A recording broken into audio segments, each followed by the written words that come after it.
Buenas, soy Eduardo Medina y en esta ocasión me gustaría opinar un poco en torno a las situaciones de Intel y AMD en Linux, ya que estas parecen que se están invirtiendo, ya que Intel se está cerrando, parece que se está cerrando y parece estar cada vez más centrada en Windows, mientras que AMD se está abriendo. Hace más de un año recomendé Intel como plataforma de procesador para Linux. Y aquello se basa principalmente en el hecho de que Intel es el fabricante que mejor soporte da a Linux. Y no solo eso, sino que del Big Three, o sea, entre Intel, AMD y Nvidia, la primera es la que más ha facilitado las cosas a los sistemas operativos alternativos. Y aquí se puede mencionar a FreeBSD, a Illumos e incluso también a Linux Libre. Porque si uno compra un equipo para emplearlo con Linux Libre, se va a encontrar con una gran cantidad de componentes de Intel, con la salvedad de la Wi-Fi, que posiblemente sea un modelo antiguo o algo antiguo de Atheros. Dicho con otras palabras, del Big Three, Intel es la empresa más abierta, la que más tecnología ha abierto y además con diferencia incluso en la actualidad. Y también en consecuencia de todo lo anterior, la que más ha facilitado el soporte a los sistemas operativos alternativos. Este aperturismo también tiene que ver con el hecho de que el negocio de estos sistemas operativos, de los sistemas operativos alternativos, se centra principalmente en los servidores. Y ahí, pues bueno, digamos que Intel tenía un motivo para aflojar la mano y así facilitar las cosas, porque bueno, dentro de los servidores, FreeBSD pues tiene bastante pegada y Lumos pues bueno, parece que está más muerto, pero tiene cierta presencia. Pero claro, el hecho de que en el campo de los servidores los sistemas operativos alternativos tuviesen bastante presencia y que el sistema dominante sea Linux, pues era un gran motivo para ser bastante más abierta que una AMD que en tiempos pasados estaba bastante más centrada en Windows, a pesar de que también tenía sus soluciones orientadas a servidor. Los que lleven 15 o más años utilizando Linux posiblemente recuerden a FGLRX, el otrora driver oficial de AMD para Linux, que ha sido una de las mayores aberraciones que se han visto nunca en la historia del escritorio Linux. Vamos, era un puñetero desastre, era una mierda de tamaño colosal, vamos, o sea, el driver oficial de Nvidia que tantas veces he atizado por estos canales de YouTube y Odyssey, es un prodigio de ingeniería, de buen hacer, de integración y de buen funcionamiento al lado de FGLRX, o sea, os lo digo en serio, ese driver era pura y absoluta basura, era una mierda del tamaño de Júpiter, vamos.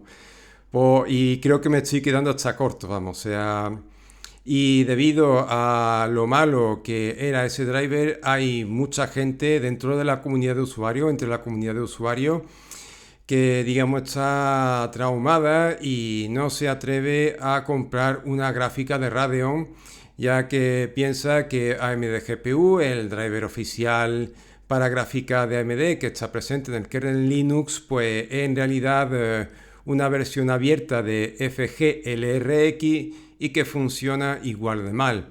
Obviamente esto está muy lejos de ser verdad y lo he demostrado ya en muchas ocasiones a través de los gameplays que he ido publicando. Por otro lado, a nivel de CPU, el soporte de AMD tradicionalmente ha sido muy inferior al de Intel, ya que AMD ha estado muchísimo menos implicada en el desarrollo del kernel Linux que Intel.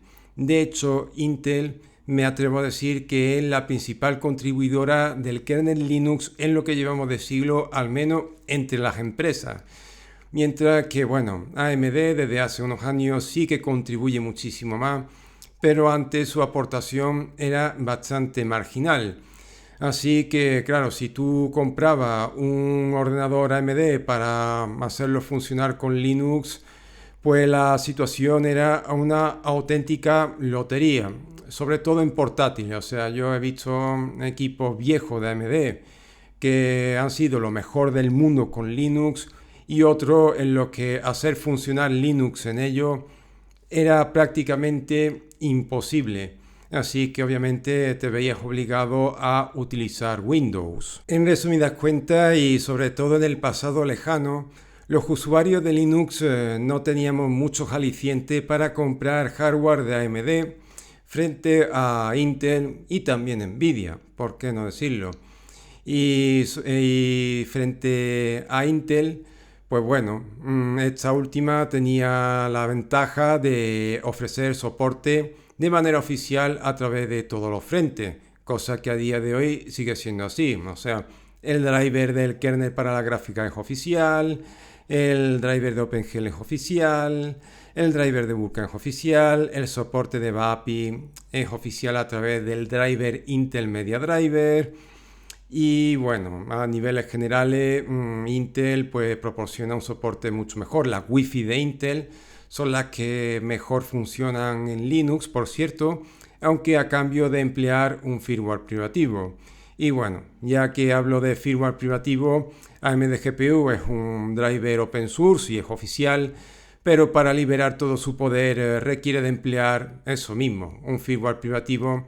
Y por eso muchas distribuciones Linux libre no funcionan sobre gráficas de AMD o lo hacen muy mal en el mejor de los casos. Sin embargo, la situación de AMD ha ido cambiando en los últimos tiempos. Y es que, por ejemplo, pues bueno, he podido comprar una gráfica recién lanzada al mercado y que funcionara, vamos, y que ha funcionado perfectamente desde el primer momento. O sea, esta ha sido detectada correctamente, al menos a nivel de funcionamiento, no a nivel de modelo, pero sí a nivel de funcionamiento. Y he podido ejecutar Resident Evil 4 Remake con unos 60 fotogramas bastante sólidos y sin caída, vamos, con una experiencia totalmente estable. Y bueno, pues más recientemente la última versión de FWPD, que es el mecanismo de actualización de firmware oficial, ¿no? Entre comillas, de Linux, por lo menos el de referencia, pues ha añadido soporte para la DGPU Navi 30. Que yo sepa, esto de aquí es una DGPU Navi 30, o sea, una gráfica dedicada a Navi 30, o sea, la última generación de gráficas Radeon. No sé yo si más adelante añadirán soporte para generaciones anteriores de gráficas de AMD, pero la verdad es que es una noticia que me ha sorprendido muchísimo. Y por otro lado también anda por ahí OpenShield, el futuro firmware para placas base de plataformas AMD, que se supone sustituirá al actual AGESA y que parece se va a sostener en un modelo bastante más abierto que el anterior. Vamos a ver cómo acaba esto al final, porque estamos hablando de AMD y si hay algo que AMD hace muy bien es hacer las cosas a media. O sea, es un aspecto de esta empresa que sigue siendo así y a veces a mí me termina enfadando bastante porque, claro, tiene una idea muy buena o algo muy prometedor, pero claro, lo deja a media. Y después, pues bueno, en términos de aperturismo, por lo mejor no contenta a nadie o a nivel de calidad no satisface a nadie, ¿no? Y claro, pero vamos, o sea, todo esto son pequeñas señales, ¿no? Que muestran que AMD está cambiando y eso es debido a que esta empresa se ha adaptado un poquito más a la nueva tendencia que hay en el mercado. O sea, por ejemplo, AMD proporciona procesadores gráficos para SoCs de arquitectura ARM. De hecho, las dos últimas generaciones de Exynos tope de gama emplean gráfica de AMD. También están las consolas portátiles de arquitectura x86, o sea, los dispositivos como la Steam Deck o la Asus ROG Ally, que emplean AMD.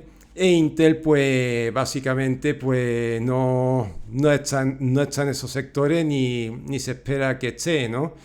Y también, sobre todo, yo creo que son los Chromebooks y también la Steam Deck, los dispositivos que están empujando a AMD a tener una política más abierta en torno a Linux. Vamos, que en el fondo todos son negocios. Por su parte, Intel parece que está haciendo el viaje opuesto, o sea, era la empresa más abierta entre Intel y AMD y poquito a poquito pues parece que está ocupando el sitio que antes ocupaba AMD y AMD está ocupando el sitio de Intel, ¿no?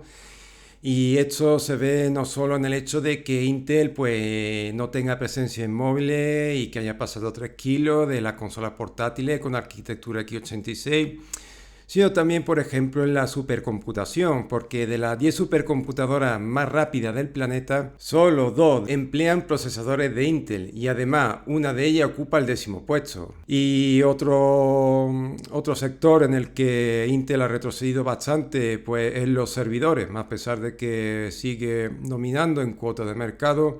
No es menos cierto que AMD le ha comido bastante del pastel y ARM también está empujando por ahí. Intel está perdiendo bastante terreno en sectores en los que dominaba de manera muy holgada, o sea, Intel iba muy sobrada en esos sectores, o sea, aplastaba toda la competencia y ahora pues la competencia o le está empezando a superar o le ha arañado muchísimo terreno. ¿Y qué ha decidido hacer Intel ante esta situación de retroceso frente a la competencia? Pues convertirse prácticamente en una subsidiaria de facto de Microsoft. Y es que Intel ha hecho una apuesta muy fuerte por Windows 12. De hecho, si está habiendo retraso en torno a ciertas generaciones de procesadores, es en parte para sincronizar los lanzamientos con Windows 12.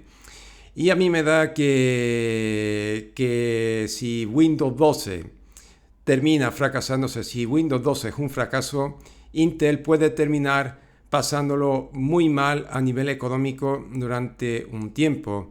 Y sinceramente yo soy un tanto escéptico con Windows 12, sobre todo por los dos precedentes, o sea, Windows 10 funciona bien, pero genera muchas incidencias. Pero Windows 11, que es un sistema operativo que he podido usar de manera relativamente avanzada en las últimas semanas, pues la verdad es que me ha transmitido unas sensaciones realmente muy malas. O sea, la verdad es que es un sistema operativo lamentable que hasta para cosas muy básicas termina funcionando mal. Y una de las razones de por qué Windows cada vez funciona peor es debido a que arrastra una gran cantidad de componentes de todas las versiones, anteriores, ¿no? Por lo cual se ha convertido en una gigantesca patata rodante que por mucho lifting que le haga Microsoft, yo creo que eso no va a ir bien, vamos, o sea, yo dudo mucho que la inteligencia artificial pues vaya a salvar a Windows 12 y puede que me coma mis palabras, ¿eh? Pero la verdad es que yo creo que ni Skynet puede salvar a Windows a estas alturas. O sea que mientras AMD parece que se va abriendo, se va diversificando y va poniendo los huevos en distintos sexos, Intel ha decidido poner todos los huevos en un mismo sexo y ese sexo es Windows 12. Y vamos a ver cómo escapa Intel, porque bueno, en estos momentos que a Intel le vaya mal significa que a Linux le va a ir mal. Porque, como he dicho, si bien AMD está, la verdad, aportando cosas interesantes, está haciendo cosas interesantes y parece que se está abriendo, en estos momentos como plataforma de procesador todavía veo superior a Intel. Así que vamos a ver qué ocurre, pero la verdad es que, bueno, al menos desde mi punto de vista estoy viendo eso, ¿no? Esta situación curiosa, ¿no? Que los papeles de AMD e Intel en torno a Linux aparentemente se están invirtiendo, ¿no? Con una Intel cada vez más centrada en Windows y con una AMD aparentemente más diversificada. En fin, ¿qué pensáis vosotros de todo esto? Compartid mi visión, veis que me estoy yendo por la rama, aunque siempre voy por la rama, pero en fin, que los comentarios son vuestros y nos vemos en el próximo vídeo. Hasta luego.